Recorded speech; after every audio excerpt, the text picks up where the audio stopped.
Shalom. First and foremost, call Allah Yamla, Yahweh, Ba'ashem, Yahweh Shai, Ba'ashem Harachakwadash. Double honors to the apostles, the bishops, and the elders of Great Millstone who rule well, as well as teach well. And peace and salutations to the hopeful elect of the nation of Israel, scattered throughout the four corners of the earth. And in this video, I'm going to be going into the book of Psalms, the 58th chapter. As you can see, the subheading at the top right here, prayer for the punishment of the wicked. Okay, that's basically the theme of Psalms the 58th chapter. Okay, and so without further ado, I'm going to go straight into it. And Lord willing, this will be edifying. Psalms 58 verse 1.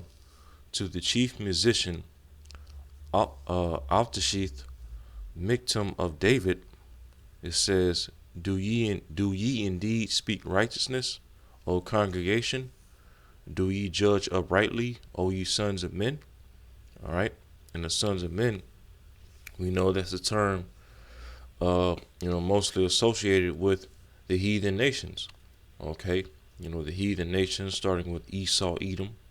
Okay, who, by the way, Esau, Edom is the wicked that the Bible speaks of, pursuant to Malachi 1 verse 4, where it calls him the border of wickedness. Okay, but when you deal with the term sons of men throughout the scriptures, it's a term that primarily, all right, in most cases refers to the heathen nations. All right, and as we see, when you look around the world, the heathen nations are in their rulerships. Okay, they're in their times. They have their little dominions and they're within their different regions of the earth, their own militaries, their own governments, their own laws, their own currencies and money systems. Okay, they have their own religions and their own gods. All right, but yet, look at the condition of the earth right now. Look at the condition of society.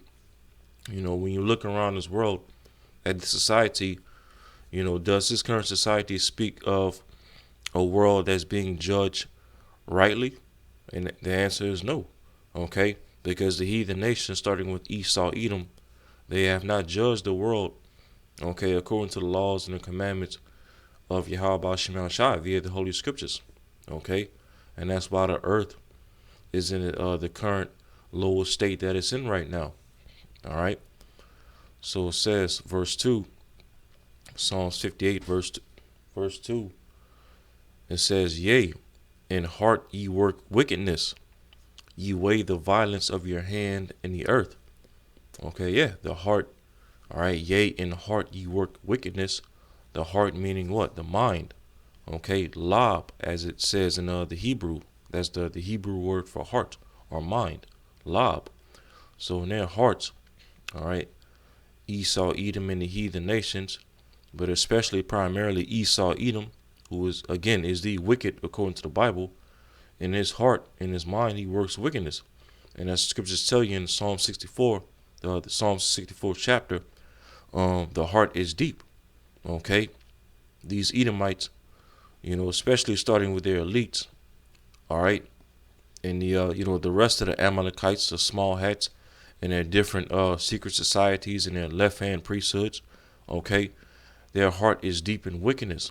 Okay, constantly, seeking ancient practices and ancient rituals, okay, to summon, the gods and the demons that they worship, okay, to give them instruction, going forward with their left hand agendas and things like that. Okay, constantly,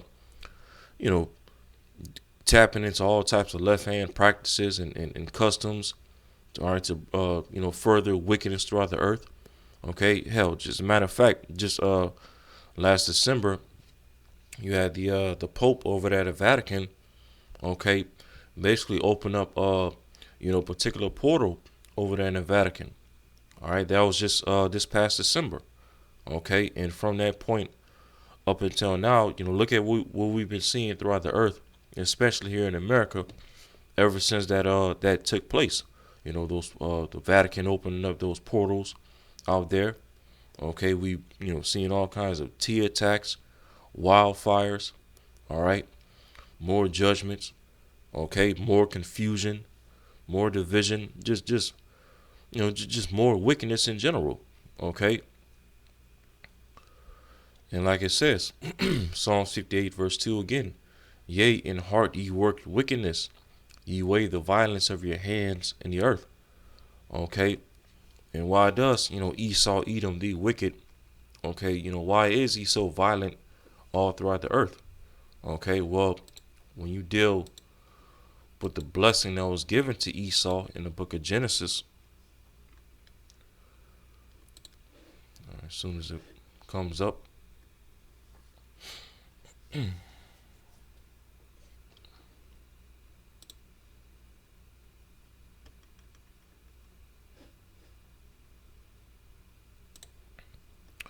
now this page want to act funny. All right, here we go.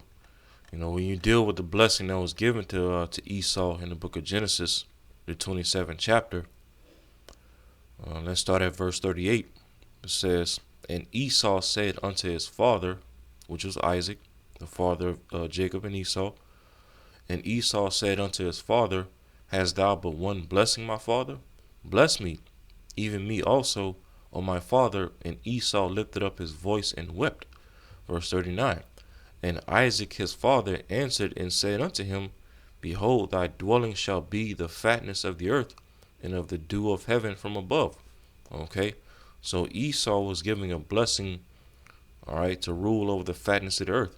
And we know as well, when you go up in this chapter, Jacob was the one who ultimately received the blessing. Okay, which what was the blessing that was given to Jacob? Okay, when we read verse 29 in this chapter, okay, verses 28 and 29. Jacob was also given a blessing of the fatness of the earth. All right, as you see right here. Okay, and then ultimately it will come a point where all nations would have to bow down and serve Jacob, including his brother Esau and his descendants, the Edomites. Okay, and that's going to be fulfilled in the kingdom of heaven. All right, but we know when you read in Second Esdras in the Apocrypha, the 6th chapter in the 9th verse, Esau will be the first one of these two sons, Jacob and Esau, to enter into his blessing first, to rule over the fatness of the earth first. Okay, and as we read again, Genesis 27 verse 39, "And Isaac his father answered and said unto him, Behold, thy dwelling shall be the fatness of the earth, and of the dew of heaven from above." Okay, when you go, and of course, when you go into this word fatness,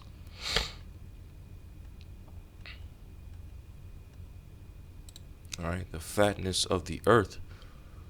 The word fatness, Strong's H4924 says mashaman, and it goes into fatness, fat piece, fertile place, okay, richly prepared food. All right, yeah. So some of the most fertile, some of the most richest regions of the earth, rich in resources and whatnot, would would be heavily controlled by Esau Edom. Okay, some of the best regions of the earth, some of the best regions of the earth from an aesthetic standpoint. Your some of your best vacation spots. Okay, best places to travel. Okay, these regions of the earth, all right, will be dominated by Esau Edom under his blessing, which we're currently under Esau's blessing. All right, the so-called white man is ruling the earth today. He's Esau Edom. Okay, and he's in his blessing. All right, he's in the last days of his blessing. Okay, which is why the scripture says he knoweth that he hath but a short time, and he's getting ready to come down with great wrath via martial law, persecution, getting ready to establish his NWO agenda. All right, but for right now, for the most part, as we're reading, Esau is in his blessing. He has the fatness of the earth. Okay, the most some of the most fertile places of the earth. Okay, the richest place of the earth when it comes to resources. And as this word fatness also goes into right here in definition 2, this word fatness also goes into oil. All right, oil.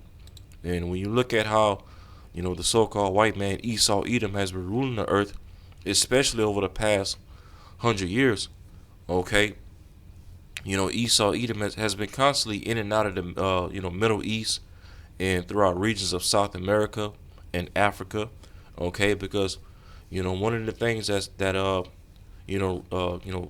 Middle East, so-called Middle East, Africa, and South America have in common is that all those regions are rich in oil resources.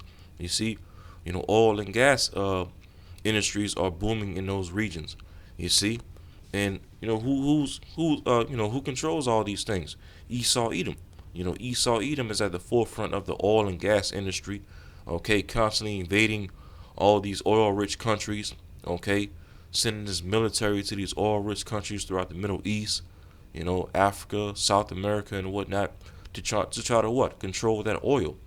Try to get countries within those said regions to sell their oil in exchange for U.S. dollars. Okay,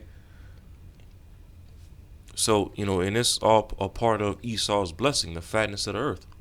You see, and as we continue, okay, how would Esau primarily rule the earth? All right, the fatness of the earth.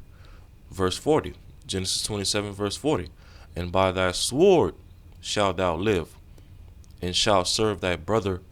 And it shall come to pass, when thou shalt have the dominion, that thou shalt break his yoke from off thy neck. See that? So Esau would rule the earth by way of the sword. Okay? The sword, all right, tying to what? Violence, as I read in Psalms 58 and 2. Ye weigh the violence of your hands in the earth. Okay, where that's talking about Esau Edom. Okay, ruling over the fatness of the earth by way of the sword. Military power, guns, tanks, air force, rockets, missiles. All right, you name it. Drones, landmines. All right. The Gatling gun, the minigun. All these other different carnal weapons that Esau has artificed in his outer days. Okay, that's a major part of his blessing, his sword. All right, and as well, of course, we also know and understand that another aspect of Esau's sword, okay, it goes further beyond his military power, his carnal sword, but also Esau uses the food industry as a sword. Okay, he uses his pharmakeia as a sword. He uses his education system as a sword, his judicial system as a sword, his mainstream news media as a sword. All right, because real quick, let me pull this up real quick. All right, as soon as it comes up. All right, move this over. All right, because real quick, let's go to Sirach 39. Make this bigger.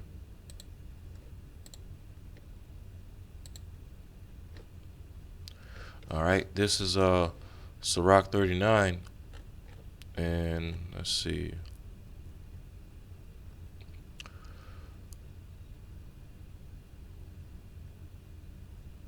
All right, Sirach 39 and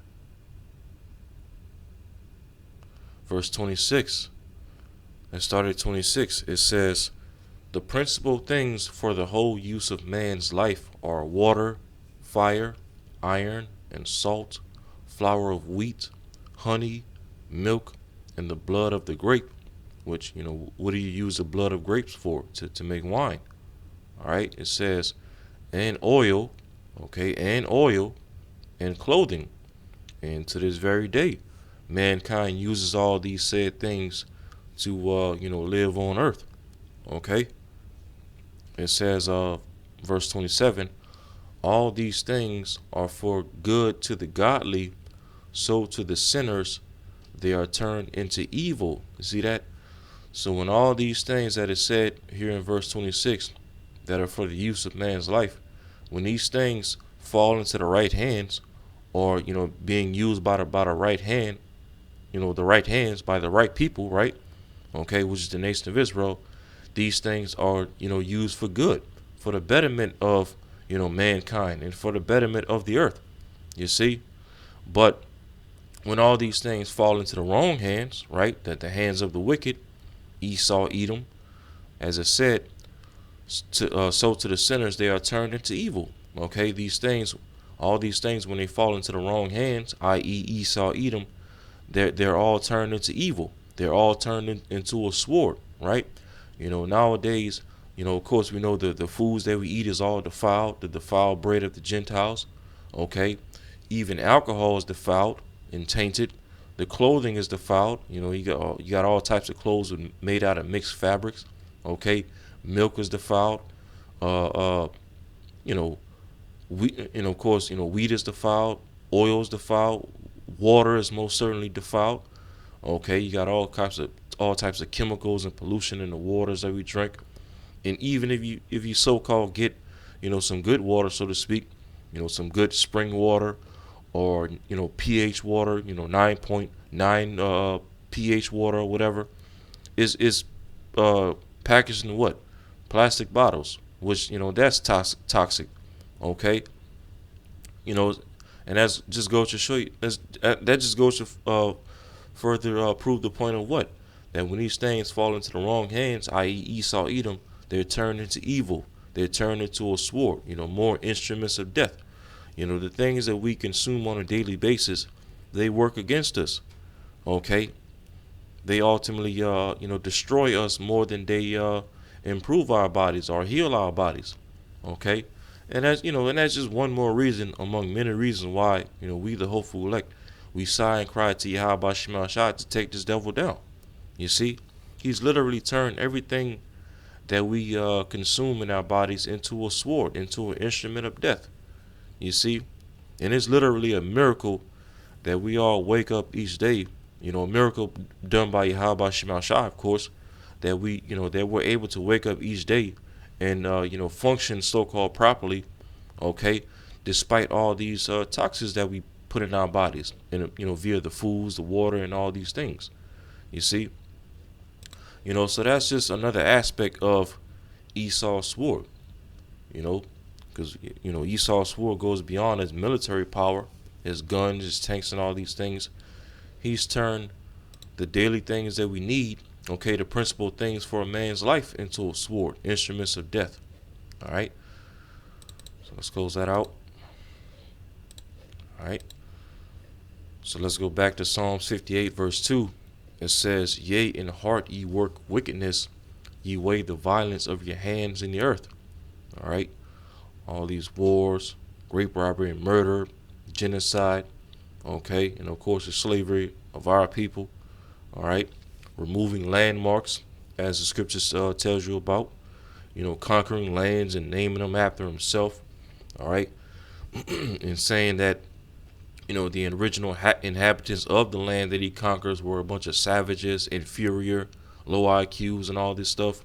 Okay, all to justify his violence, all to justify his wickedness. All right.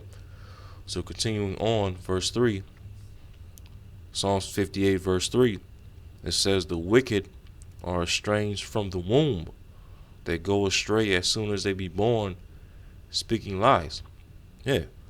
And that's what this devil, and that's another aspect of Esau's sword as well, his lies. Because not only, of course, does Esau, does all type of violence and war and invading regions of the earth, with the sword and all these things, but he also does these things, okay, and tries to justify it with lies. Saying that the people within the country that he's invading are a bunch of terrorists and savages and things like that. We need to fight terrorism and all these things. When meanwhile he's a terrorist. Okay, he's the one that's destroying the earth. Okay, real quick, let's get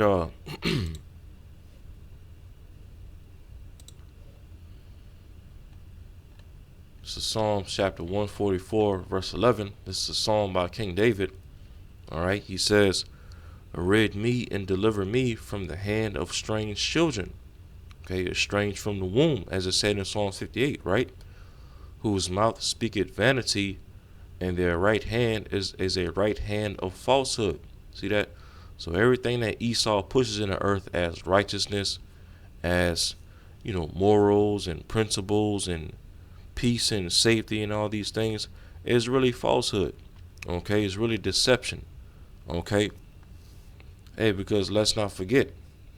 Let's go to Second Thessalonians real quick.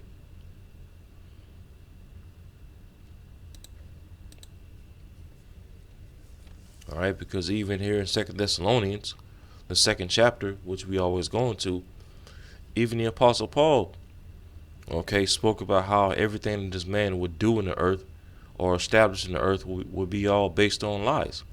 Okay, Second Thessalonians chapter 2 and verse 8. It says, and then shall that wicked be revealed. Okay, who's the wicked again? Esau, Edom, pursuant to Malachi 1 and 4. Okay, whom the Lord shall consume with the spirit of his mouth. Okay, his prophets, his apostles, his teachers, starting with our apostles and bishops and elders, a great millstone. All right, and as well the men that labor before them, going all the way back to Abba Bivens.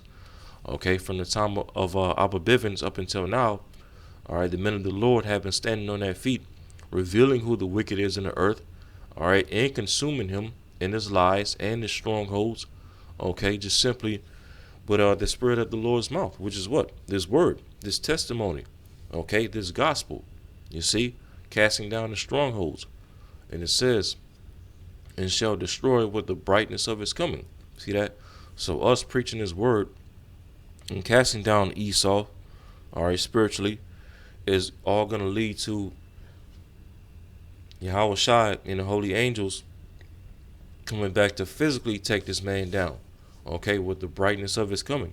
Those chariots,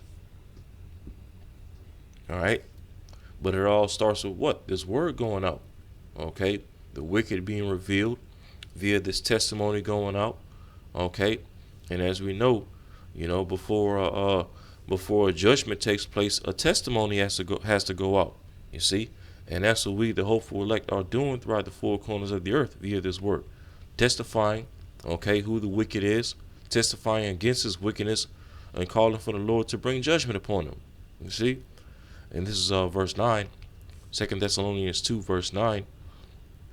Even him whose coming is after the working of Satan, with all power, signs, and lying wonders.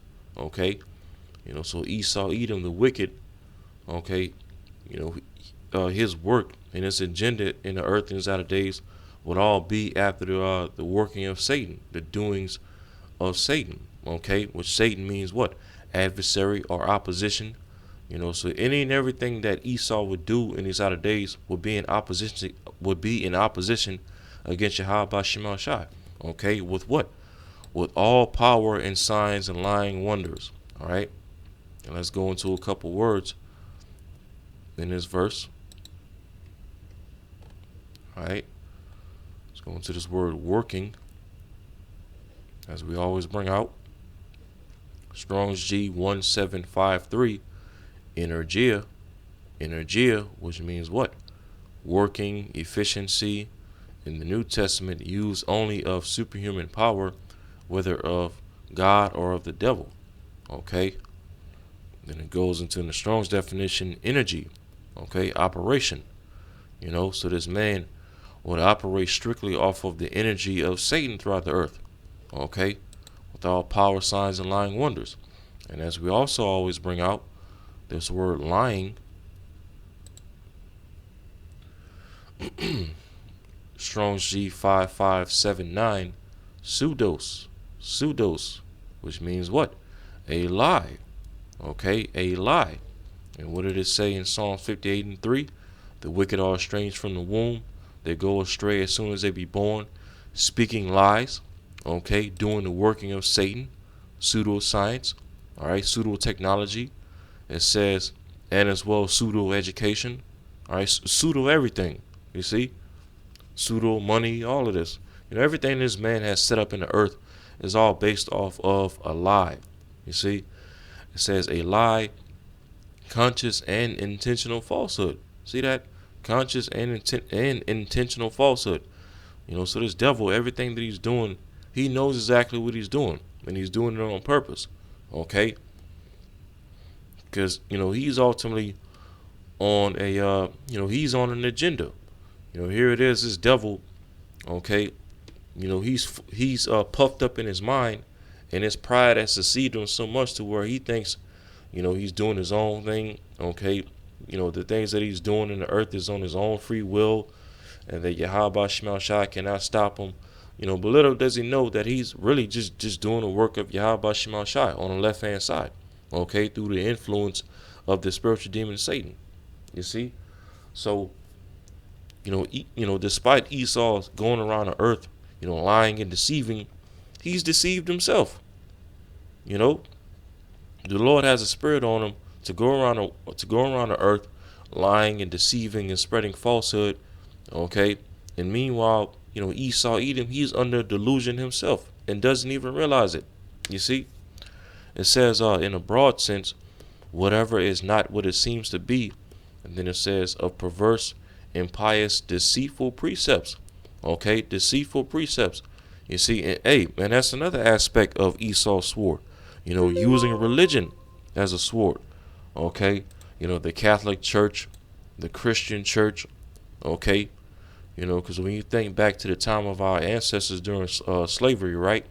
Esau would take certain scriptures and certain precepts out of the Bible, okay, and twist them around, okay, such as scriptures like slaves obey your masters.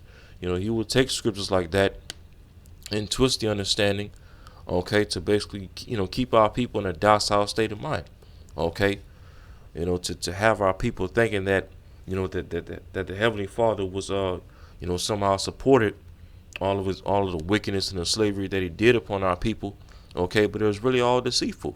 All right, and as our apostles and our bishops and our elders, okay, over time have dealt with scriptures such as that, slaves obey your masters, and shown that that's really not talking about Esau Edom or the slave masters, okay, but for years our people would never notice because Esau would use deceit even when it comes to the scriptures, and using religion to heavily push it, major part of his deception, so-called white Jesus, Christmas, Easter, Thanksgiving, Halloween, and all these other pagan so-called holidays.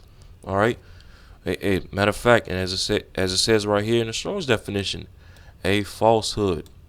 See that? A falsehood. Okay. And what did we just read in Psalms 144 and 11? Rid me and deliver me from the hand of strange children, whose mouth speaketh vanity, and their right hand is a right hand of what? Falsehood. Okay? Pseudos, after the working of Satan. Alright? As a matter of fact, let's read verse 9 in the NLT.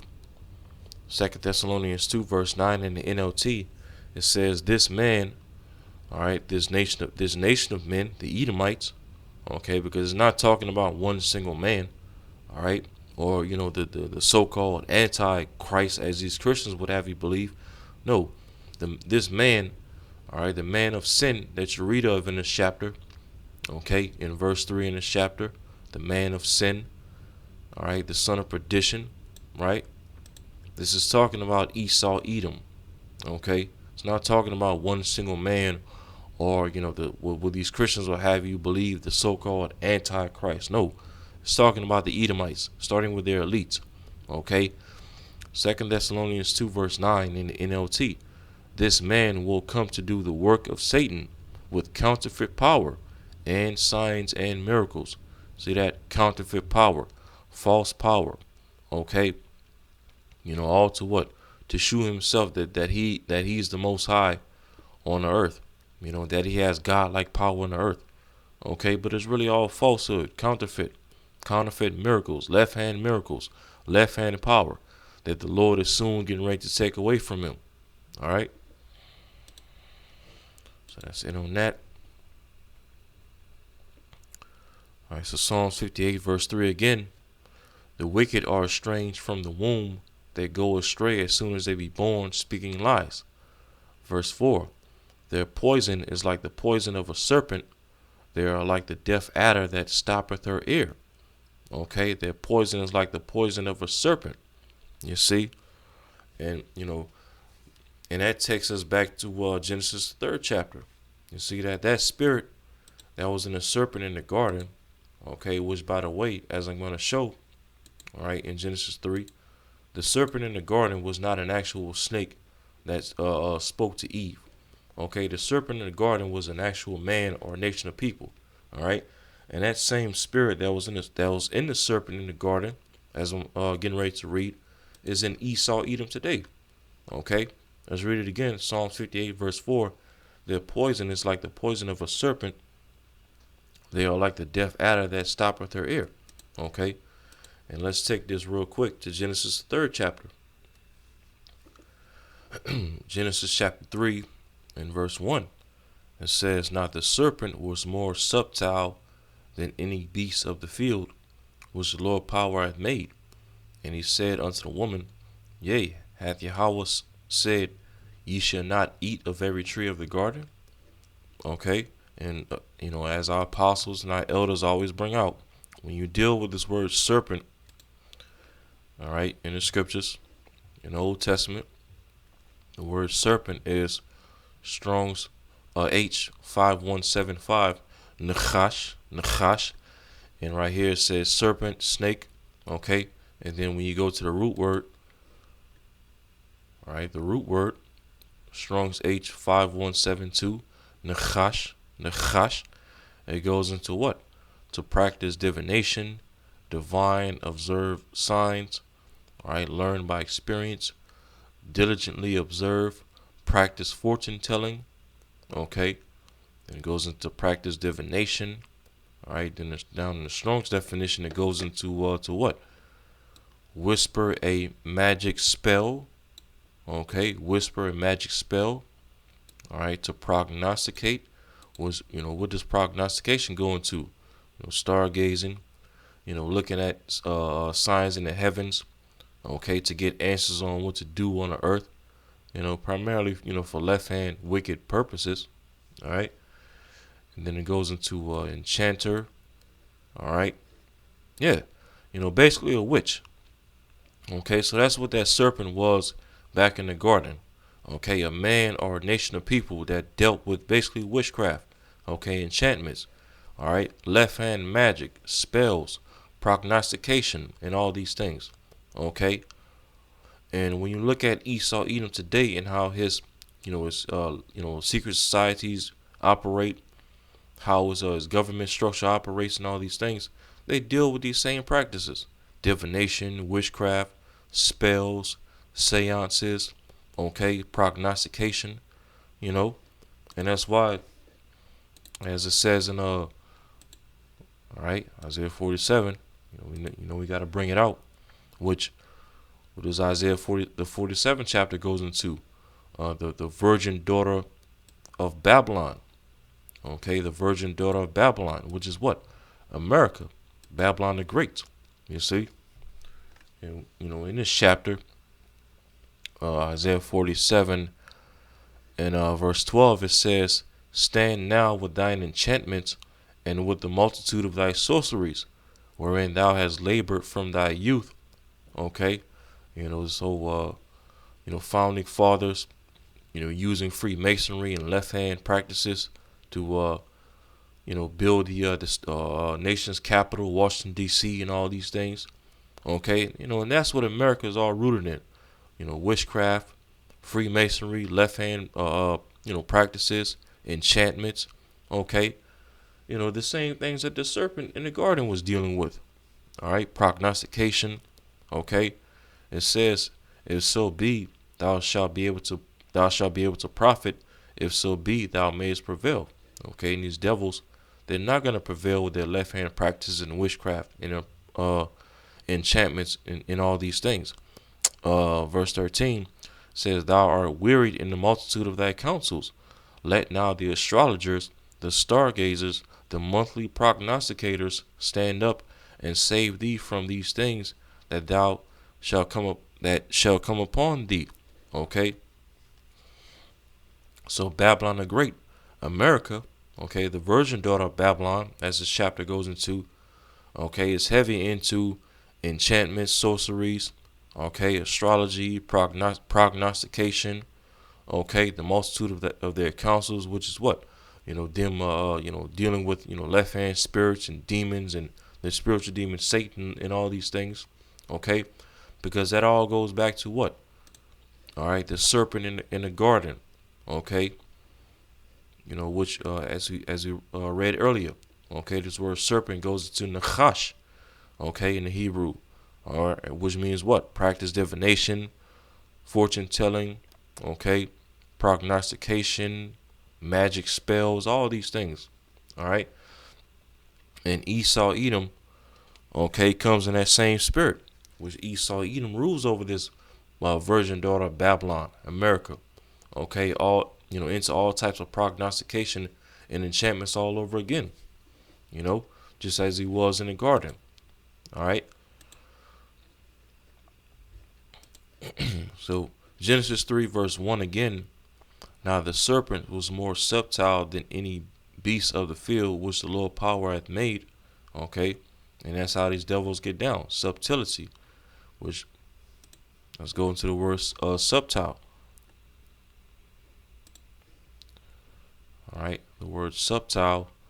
Strong's H6175. Irawam. Irawam. Which means what? Subtile, shrewd, crafty, sensible, okay, prudent. Strong's definition, it goes into cunning, usually in a bad sense. See that? Usually in a bad sense. And that's how Esau gets down. Okay, he's crafty in a bad sense for wicked purposes. Witchcraft, okay, manipulation, mass manipulation, psyops, okay, playing on people's minds, playing on people's emotions, playing on people's flesh and their lust, okay, all to do what? To come under his will. You see? And that, hey, and when you think about it, that's how, a witch gets down. Okay, doing particular rituals and customs, playing on your mind, playing on your emotions, your flesh, your lust, all to do what? To get you to come under your spell, you see? And that's what the serpent, ultimately, eventually did to Eve, playing on her mind, playing on her flesh, okay? Coming at her with a particular doctrine or philosophy that made her believe that it was better than the Most High's ways, okay? And that's the spirit that Esau Edom comes in his current day as well. Using his pseudoscience and his technology and his his industries, okay, to have the mass majority of people believing that his way of doing things and running the earth is better than the ways of Yahweh Shemal Shai. Just letting nature take its course. Okay. Let's see. All right, let's go to let's get another one.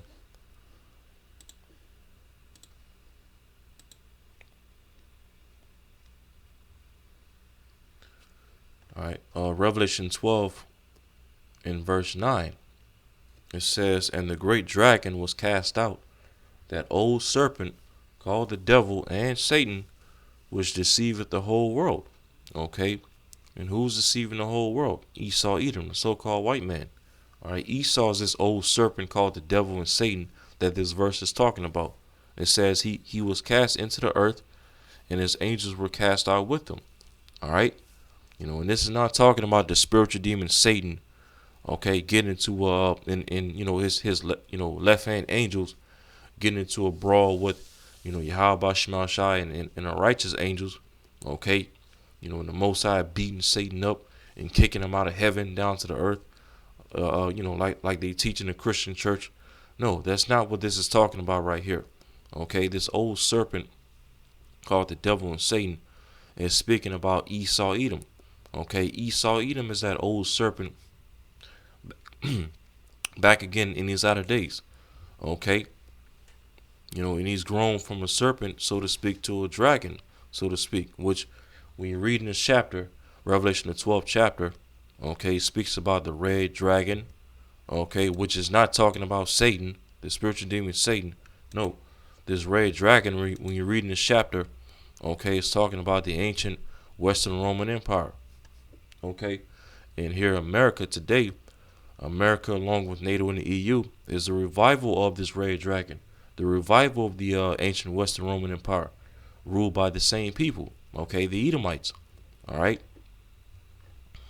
and as we see right here in verse 9, Esau Edom, okay, who rules over the revival of this red dragon, okay, the revival of the ancient Roman Empire, America, okay, he rules over this kingdom, okay, in the spirit of the serpent, okay, enchantments, witchcraft, spells, all right, prognostication, okay, and as it's going into, Esau is also known as the devil and Satan in the earth, okay, and as a matter of fact,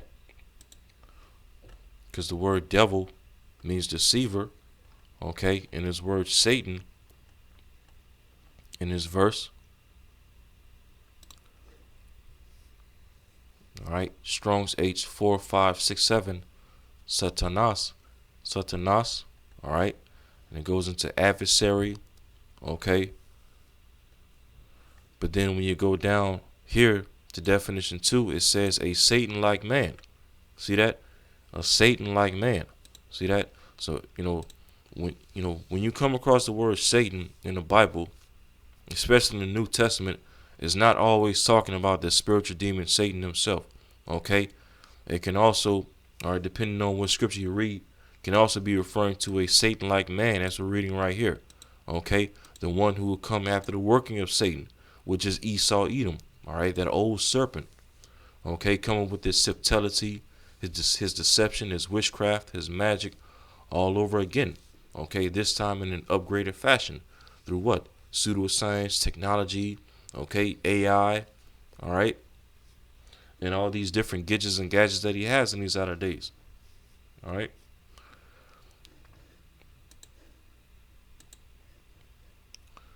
All right, so Psalm 58, verse 4, it says their poison is like the poison of a serpent. And what is Esau's poison? His his lies, his deception, okay, his propaganda, his false education system, all right, his false philosophies and doctrines that he's pushed out to intoxicate the earth, make the earth drunken with his lies, all right. It says they are like the deaf adder that stoppeth the ear and stoppeth her ear, okay, and this the word adder is just another name for a snake or a serpent, okay, and as it said, that stoppeth her ear, okay, because Esau Edom, he does all types of wickedness throughout the earth, and he doesn't he doesn't like to be corrected for his wickedness. He doesn't like to be held accountable for his wickedness, and that's why, anytime it's called out via social media or via the news media, okay, and especially by the prophets of Yahweh Shemel Shai, he stops his ear. He turns his ear, okay, he refuses to hearken to the wickedness that he's done, okay, and usually he resorts to deflection, okay, always looking to blame his wickedness on somebody else, or portraying himself as the victim, and that his wickedness and his violence was always justified, okay, and that everybody else was the problem and the aggressor, okay, putting the blame on somebody else, okay, just being a devil, just being Satan, all right. Verse 5, which will not hearken to the voice of charmers, charming never so wisely. So let's read this in the NLT. Isaiah 58, verse 5 in the NLT, it says, ignoring the tunes of the snake charmers, no matter how skillfully they play.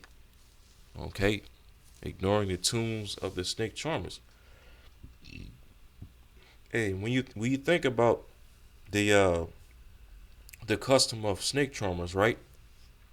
Like when you look at certain heathen nations around the world, which I believe Elam, the so-called East Indians, are heavy into the the skill of snake charming and things like that, where when you watch certain movies or certain TV shows, or when you come across certain videos on the internet, right, where you have a guy playing a flute or some type of musical instrument, and then he has like a big vase standing next to him, and then as he's playing that musical instrument, all of a sudden you'll see a snake or two snakes ascending out of that vase, okay, doing some type of little snake dance, wiggling out of the vase, okay, as that person is playing playing that musical instrument.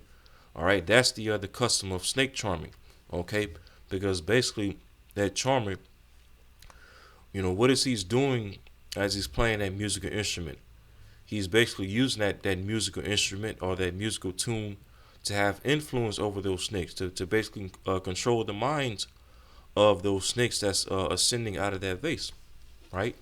Hey, and the charmer in this sense right here can be likened to Yahweh Shemal Shai, be his prophets, the men of the Lord, okay? Because, we're playing this tune, right? This musical instrument, right? Singing this new song, this everlasting gospel, right? And we're playing it skillfully, okay? Calling out this devil Esau Edom for his wickedness, reproving him to his face, all right?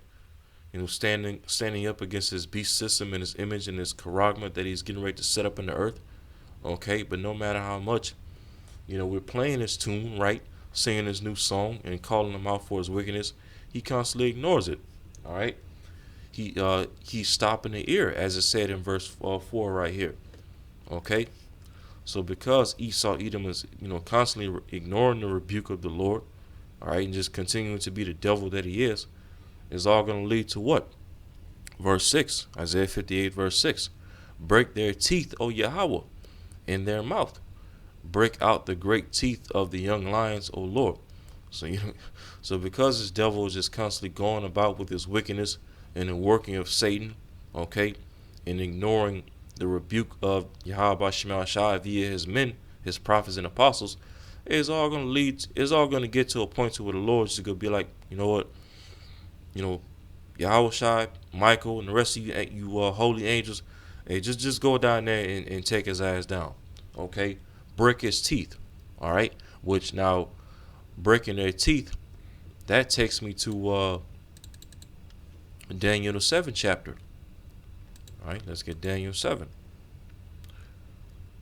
Okay, which we know, of course, our apostles and our elders have done, constant lessons going into Daniel 7.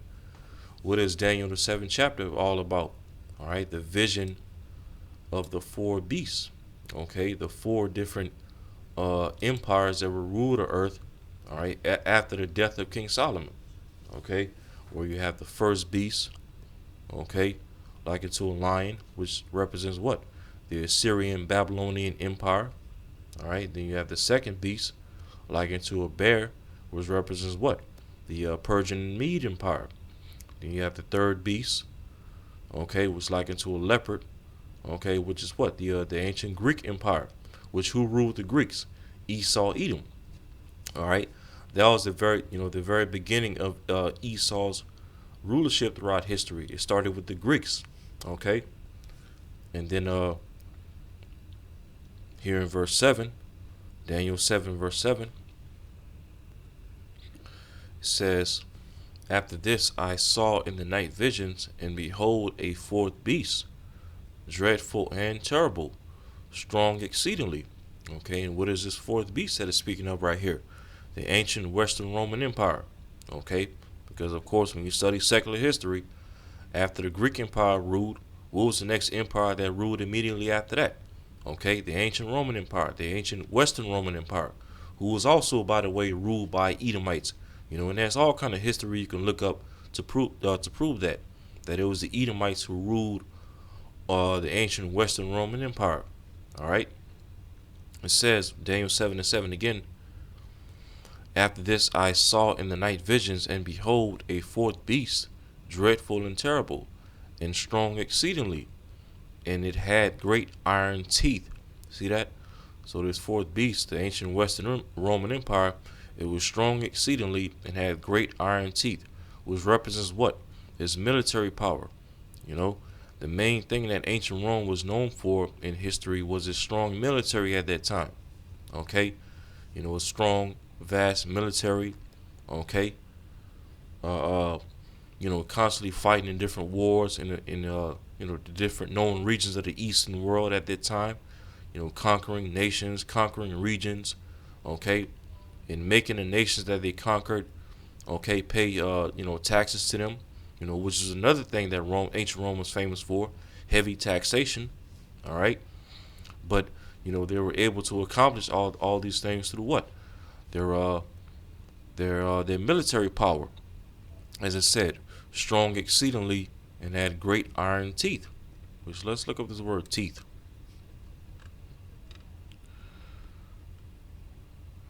Hold up.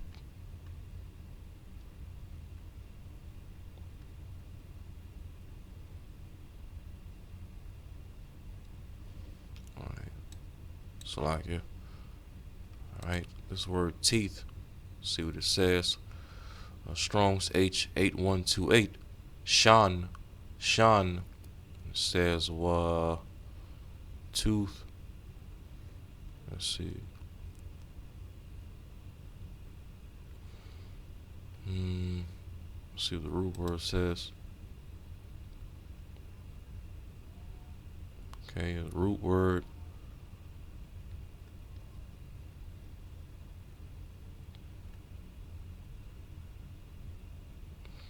Okay, well, it doesn't really give you much right here.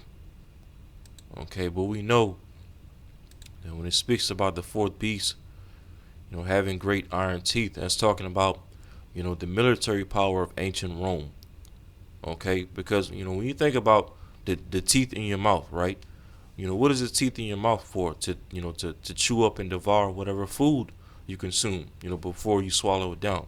And that's what the military of ancient Rome did, 2,000 years ago. Constantly devouring. As a matter of fact, as it continues reading on, it says it devoured and break in pieces. You see that? And does not your actual teeth in your mouth do that? Devour and breaks in pieces the food that you chew before you swallow it down. Yes.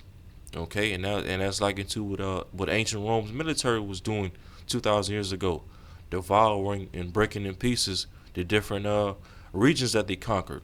You see, and it says, and stamp the residue with the feet of it.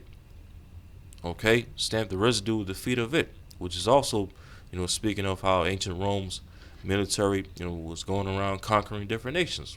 All right, and it says, and it was diverse from all the beasts that were before it, and it had 10 horns. And how was ancient Rome different or diverse from all the other kingdoms or empires that ruled before it? When you go into the history, previous kingdoms and empires, they were primarily ruled by way of monarchies, okay, kings, princes, nobles. All right, when ancient Rome came into power, okay, they were ruled by what? Its senate, which is what? A group of men, okay, a group of men that were together in one accord, that ruled over ancient Rome. And then eventually what? They started a system of Caesars, okay, where now they appointed one head to rule over their senate, to rule over their empire, emperors, Caesars, okay, which those emperors or Caesars were voted in by the Senate of ancient Rome. When you go into the history, okay, so that's what made Rome diverse from all the other kingdoms before it. They ruled by way of their Senate, which eventually led to them being ruled by Caesars or emperors, whereas previous kingdoms and empires that ruled before it were ruled by monarchies, kings, princes, and nobles. All right. And as it said, the latter part of verse 7, and it had 10 horns. Okay, the 10 horns represents what? The ancient vassal states that ruled alongside with ancient Rome. Okay, the Anglo-Saxons, the Franks, the Gaul, the Vandals, the Visigoths, the Lombards, the Burgundians, so on and so forth. Okay, which are basically the European vassal states that ruled alongside with ancient Rome. Okay, and here today we see that same system in place again by way of America and NATO and the EU. All right. As a matter of fact, as it continues to read in verse 8, I considered the horns, and behold, there came up among them another little horn. Okay, and what is it? What is this little horn right here? The revival of the ancient Roman Empire, the revival of this fourth beast system. Okay, because that's what America is set up for, to revive ancient Rome. You see, the ancient Western Roman Empire. It says, I considered the horns, and beheld there came up among them another little horn, before whom there were three of the first horns plucked up from the roots. Okay, the three horns plucked up from the roots represent what? All right, the Spanish, the French, and the British. All right, because when you go into early American history, right? You know, yeah, before America eventually declared its independence and became a sovereign nation, you had the French, the Spanish, and the British. Okay, having control over different regions of the United States. Okay, the French primarily had rulership over the central part of the United States. From Louisiana all the way up to Minnesota. Okay, which when you read go into the history of the Louisiana Purchase, it goes into all of that. All right, the French ruled primarily over the central part of the United States. Okay, as well as up there in Canada. Okay, and then you had the Spanish. The Spanish ruled primarily throughout the western regions of the United States. All right, from Texas to New Mexico, Arizona, California, Nevada. Okay, and as well, the Spanish even had rulership over Florida. Throughout the early history of America. Okay, and then you had the British. The British primarily ruled over the eastern regions of the United States, the northeastern regions of the United States. Okay, the 13 colonies, which at one time were also known as what? New England. You see, New England. All right, and for America to declare its independence and its sovereignty, America had to take down those or pluck up those three countries from having rulership over America. The Spanish, the French, and the British. Okay, and that all goes into what? The history of the Revolutionary War and the Spanish American Wars and all these things. Okay, so this is American history right here in Daniel 7 and 8. Okay, let's read it again. I considered the horns, and behold, there came up among them another little horn, America, before whom there were three of the first horns plucked up by the roots, the Spanish, the French, and the British. Okay, and behold, in this horn, America, were eyes like the eyes of a man, and a mouth speaking great things. All right, the eyes of the man talking about his different inventions and technology that's come out of America. From cell phones to automobiles, airplanes, TVs, computers, radios, all the technologies that we see today. That's what it's talking about when it says eyes like the eyes of a man. Okay, and as well, AI, the charagma, because that's another part of Esau's inventions. Matter of fact, these things are the height of Esau's inventions: AI, technology, mass surveillance, satellites, all these things. And it says, and a mouth speaking great things.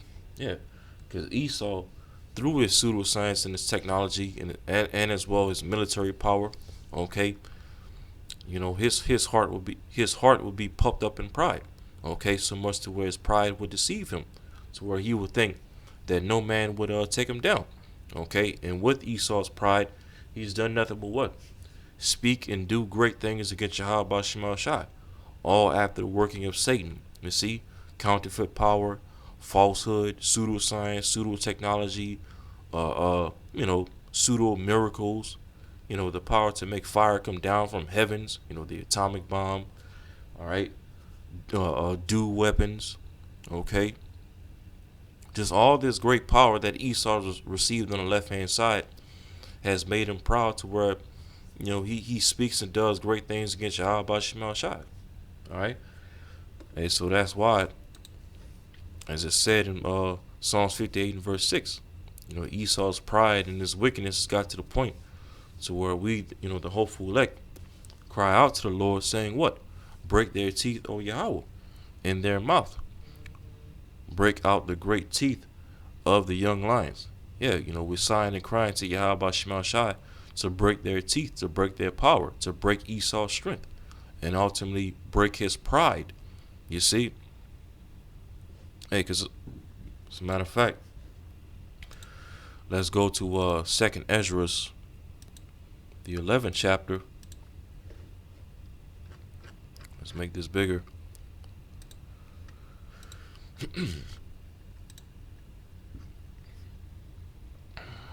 2nd Ezra 11, and let's start at 38. It says, Hear thou, I will talk with thee, and the highest shall say unto thee, Art not thou it that remainest of the four beasts, whom I made to reign in my world? Okay, the four beasts, we just read about that in Daniel 7.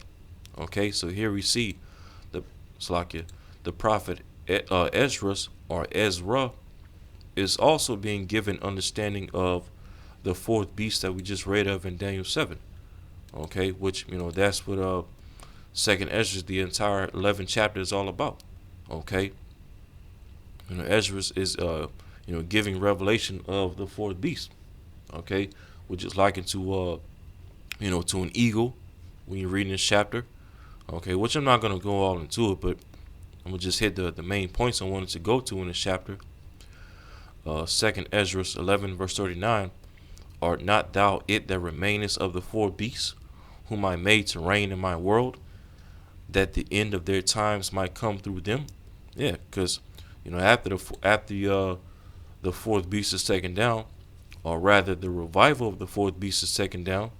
Okay, it says what in Daniel 7 and 9?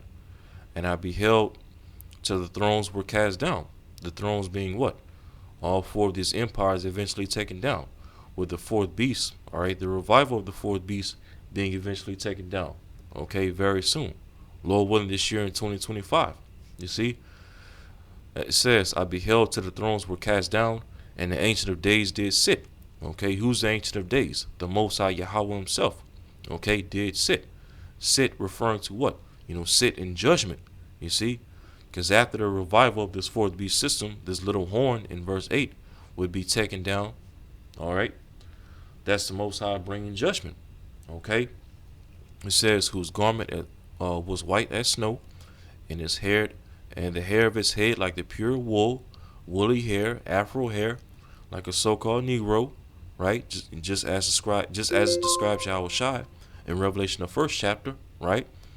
His throne was like the fiery flame, and his wheels as burning fire, which goes into what? The chariots. Okay, the chariots. Let's see. Let's go down a little bit to verse 13. I saw in the night visions, and behold, one like the Son of Man came with the clouds of heaven. Who is the Son of Man that it's talking about right here? Yahweh Shai, Hamashiach himself. Okay, and it says, and came to the Ancient of Days, showing you that the Most High and Yahweh Shai are two separate persons. Okay, because how could Yahweh Shai, the Son of Man, as it's talking about in the chapter, come to the Ancient of Days, the Most High Yahweh himself, if the Most High and the Son are one and the same? How would that fit? How would that narrative fit into this verse right here? But nonetheless, it says, and came to the Ancient of Days, and they brought him near before him. Verse 14, and there was given him dominion and glory and a kingdom. What kingdom? The kingdom of heaven, that all people, nations, and languages should serve him. And his dominion is an everlasting dominion which shall not pass away, and his kingdom that which shall not be destroyed. All right, so this all showing you what? That after the revival of the fourth beast will be taken down, by way of judgment by Yahweh Shema Shai, then the kingdom of heaven is going to be established. You see? So when we go back to 2nd Ezra 11 and 39 again, art not thou it that remainest of the four beasts, whom I made to reign in my world, that the end of their times might come through them? Okay, verse 40. And the fourth came and overcame all the beasts that were past, and had power over the whole world with great fearfulness, and over the whole compass of the earth, which with much wicked oppression. And now, how would the fourth beast, okay, the ancient Western Roman Empire, eventually have power over the whole compass of the earth, north, south, east, and west over the earth? Okay, because was ancient Rome able to have that type of rulership 2,000 years ago? The answer is no. The ancient Roman Empire did not have rulership over the four corners of the earth 2,000 years ago. So now the question you would have to ask is, how would the fourth beast, ancient Rome, have power over the whole earth with great fearfulness over the whole compass of the earth? How would that eventually be fulfilled? Well, it will be fulfilled through it being revived via that little horn, as it spoke of in Daniel 7 and 8.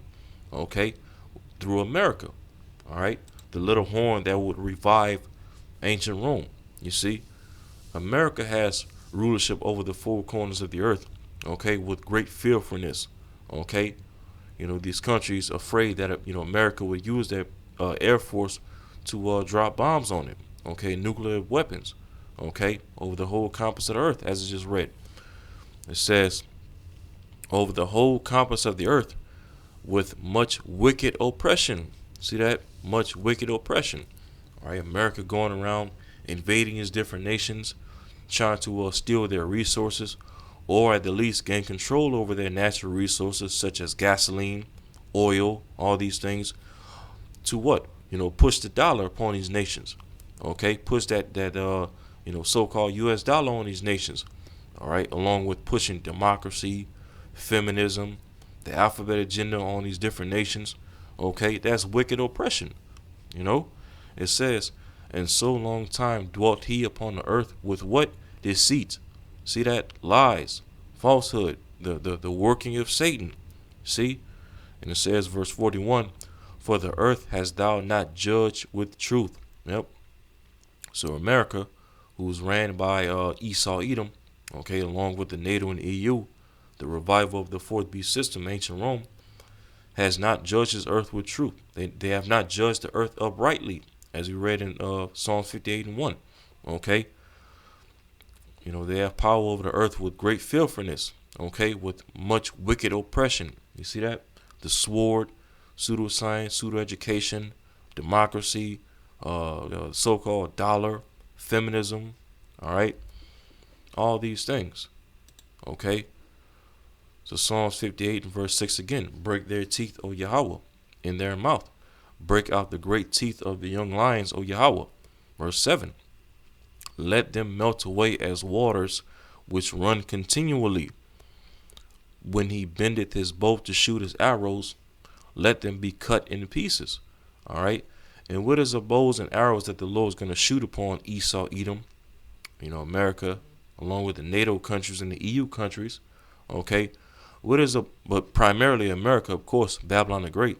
What is the bows and arrows that the Lord is going to shoot upon this place, America, that's going to melt this place as waters?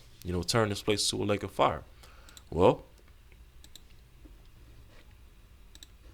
let's go to there's the 16th chapter. 2nd Ezra 16 and verse 13. It says, for strong is his right hand that bendeth the bow, his arrows that he shooteth are sharp, and shall not miss, when they begin to be shot into the ends of the world. Now you got to ask yourself, what type of, and of course this is talking about when it says, for strong is his right hand. Okay, the his is talking about the Heavenly Father Yahweh, Yahweh Bashim Shai. All right, now upon reading this verse, you would have to ask yourself, well, wait a minute. What type of bow and arrow can be shot from one end of the earth and land on the opposite end of the earth?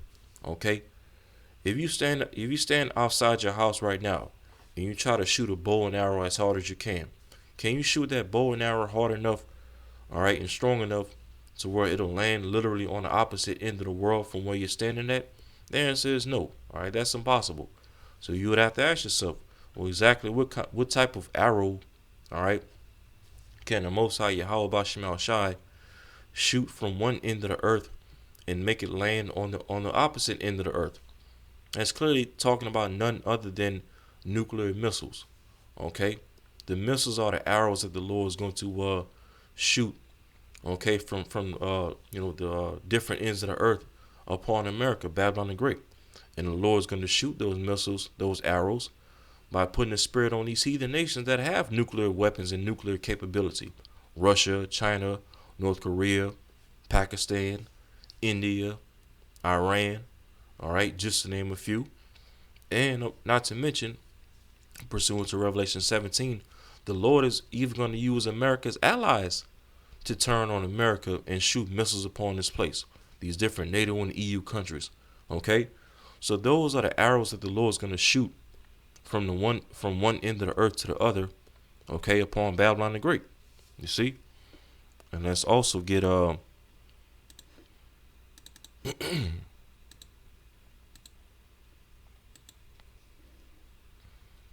let's also get Psalm chapter 7 and verse 11. Let's start at verse 11. It says, Yahweh judgeth the righteous, and the Most High is angry with the wicked every day. All right, the Most High Yahweh Shema Shai is angry with this wicked society every day. You know, looking at all the wickedness and ungodliness is going on the earth. You know, because, hey, we're like Yahweh Shai said in the Gospels, we're in the days of Noah all over again. Okay, people are just worried about eating, drinking, marrying, being given into marriage, idol worship, doing as they wilt. You see, no fear of the Lord. All right, and Yahweh Shema Shai is fed up with this current world. You see, it says, verse 12, if he turn not, he will whet his sword. He hath bent his bow and made it ready. And this word whet, W-H-E-T, when you look it up, okay, it means sharpen. All right, he will whet his sword, meaning what? He will sharpen his sword. He hath bent his bow and made it ready. And what is it? This sword, this bow going into? The missiles. All right, the missiles. It says, verse 13, he hath also prepared for him being what? The wicked, primarily Esau, Edom. Okay, he hath also prepared for him the instruments of death. He ordaineth his arrows against the persecutors. See that? So the Lord has missiles, all right, arrows, the sword ordained for the wicked, Esau, Edom. And as a matter of fact, the scriptures even tell you in Isaiah 34. What does it say in Isaiah 34? In 5, it says, for my sword shall be bathed in heaven. Talking about the missiles. All right, because, you know, that's where those missiles are going to come down from. When we shot down from out of the heavens, out of the skies. Okay, like fire and brimstone. Right, it says, for my sword shall be bathed in heaven. Behold, it shall come down upon Idumea and upon the people of my curse do judgment. See that? And who is Idumea? Esau, Edom. Okay, that's the Greek word. That's the Greek way of saying Edom, Idumea. So the Lord's sword, okay, his instruments of death that he has ordained for the wicked, Esau, Edom, Idumea. Okay, let's read Psalm 7 verse 13 again. He hath also prepared for him the instruments of death. He ordaineth his arrows against the persecutors. Okay, verse 14. Behold, he travaileth with iniquity, and hath conceived mischief, and brought forth falsehood. All right, yeah. You know, talking about Esau, Edom. You know, so the Lord, as he read in Psalms 58 and 7, again, let them melt away as waters which run continually. When he bendeth his bow to shoot his arrows, let them be as cut in pieces. That the Lord has a sword, his bows and arrows, his missiles, ordained for the wicked, Esau, Edom. He's going to melt them away as the waters. Primarily, especially here in Babylon the Great America. The Lord's going to turn this place to a lake of fire. All right. And, not only Esau, Edom here in America is going to be melted away, okay, by the missiles. All right. But of course, the Lord is also going to melt two-thirds of our people away in this country as well and melt them, which the scripture speaks about that in Ezekiel, the 22nd chapter. All right. The Lord's going to melt two-thirds of our people in this place. You see, he's going to do that with, as we read, with his arrows, those missiles. Okay. Verse 58, Psalms 58 and 8. As a snail which melteth, melteth, let every one of them pass away, like the untimely birth of a woman, that they may not see the sun. All right. Verse 9. Before your pots can feel the thorns, he shall take them away as with a whirlwind, both living and in his wrath. Okay, he shall take them away as with a whirlwind. And what does a whirlwind speaks to? All right, that's talking about the chariots. Isaiah 66 and 15, oldie but goodie. It says, "For behold, the Lord Yahweh Bashim Shai will come with fire, and with his chariots like a whirlwind." See that? So the Lord, the chariots of Yahweh Bashim Shai, which are what Esau calls so-called UFOs, all right, flying saucers, okay. The chariots of the Lord are like a whirlwind, okay, because when you look at a whirlwind, what does a whirlwind do? It spins round and round and round continually, okay, and that's likened to how the chariots are moving in the air. They spin round and round and round. That's why even in the book of Ezekiel, the chariots are known as what? A wheel within a wheel. And what do wheels do? They go round and round and round. You see? It says, "For behold, the Lord will come with fire, and with his chariots like a whirlwind, to render his anger with fury, and his rebuke with flames of fire." See that? So not only is the Lord going to come with fire in the form of the missiles, the ICBM nuclear missiles, but the Lord's also going to come with fire upon the wicked and the ungodly with his chariots. You see, the so-called UFOs. All right. So, and that's primarily, the Lord's going to primarily show forth his fire of his anger upon Babylon the Great, America. You see, the Lord's going to come with double fire upon this place. The fire from the missiles, along with the fire from the chariots of Yahweh Shai and the holy angels. Okay. So Psalm 58 verse 9 again. "Before your pots can feel the thorns, he shall take them away as a whirlwind, the chariots, both living and in his wrath." All right, because the Lord's getting ready to show his wrath by way of fire. All right, and then let's finish it out. Verses 10 and 11. Verse 10: "The righteous shall rejoice when he seeth the vengeance." Of course, who's the righteous? Us, the hopeful elect, the remnant. Okay, those of us that are sighing and crying to Yahweh Shema Shai to fulfill all these things that we're reading right here. The Lord breaking the teeth of the wicked, Esau, Edom, melting them away, shooting his arrows at this place. Okay, and shooing forth his wrath as a whirlwind via the chariots. Okay, we the hopeful elect are the ones that sighing and crying for the Lord to bring all these things.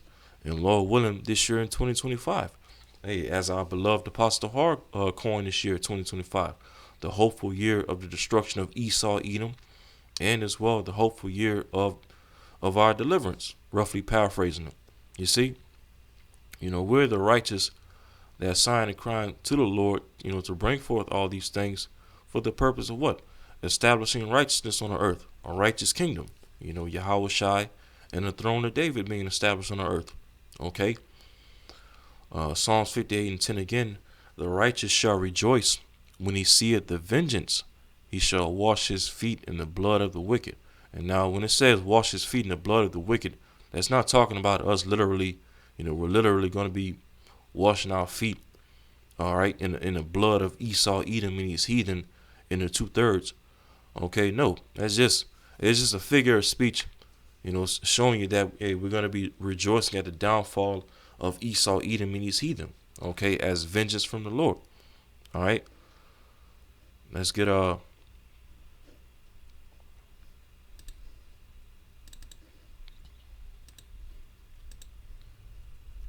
Revelation 15:1.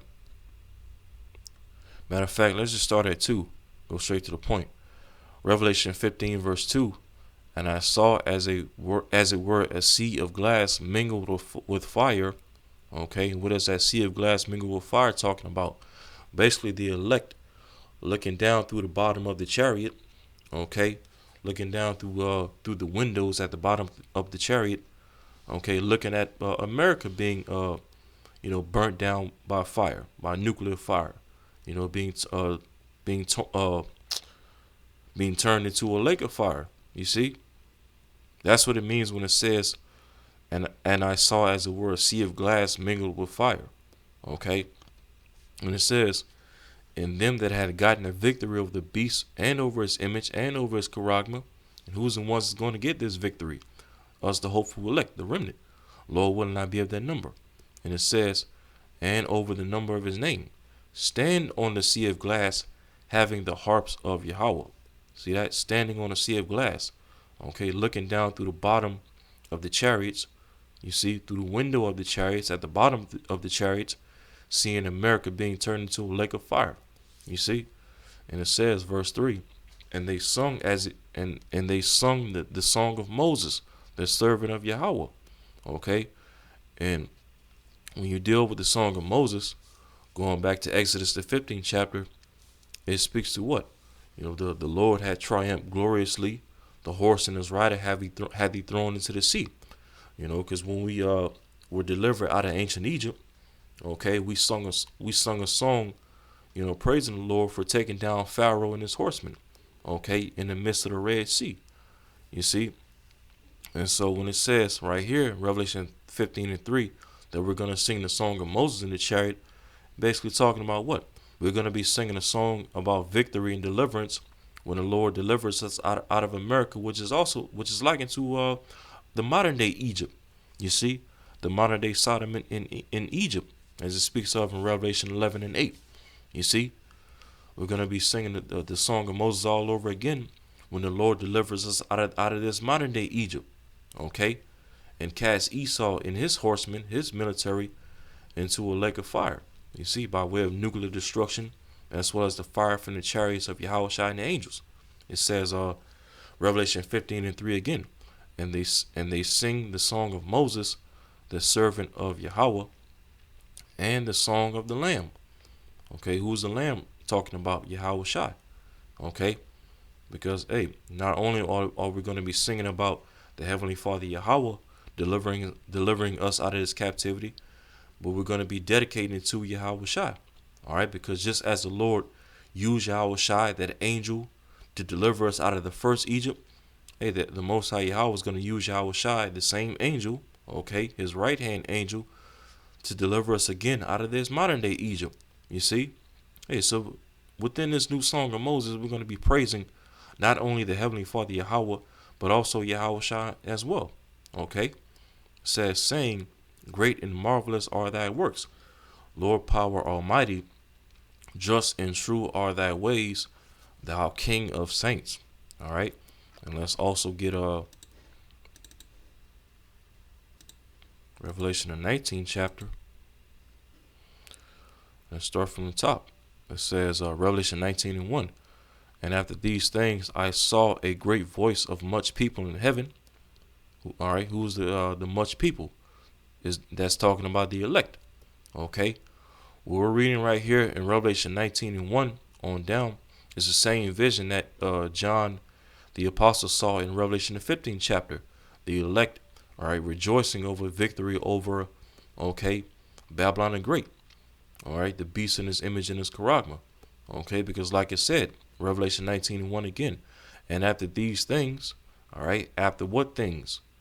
Okay, when you read the previous chapter, Revelation the 18th chapter, it goes into the destruction of Babylon the Great, which is America. You see?